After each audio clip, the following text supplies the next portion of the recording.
p.m. Pacific Standard Time Thursday. At 8:55 p.m. Pacific Standard Time, Doppler radar indicated heavy rain across the warned area.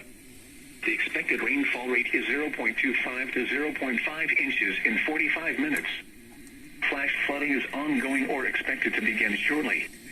Hazard: flash flooding caused by heavy rain. Source: radar. Impact: flash flooding of small creeks and streams, urban areas, highways, streets and underpasses, as well as other poor drainage and low-lying areas.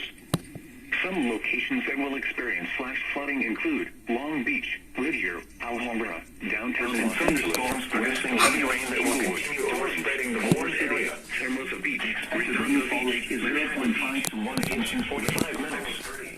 It will take very little additional rain to create life-threatening landslides and flash flooding.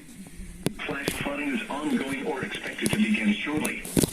Hazard: life-threatening flash flooding and landslides. Thunderstorms producing flash flooding.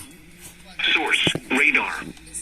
Impact: life-threatening flash flooding of creeks and streams, urban areas, highways, streets and underpasses. Some locations that will experience flash flooding include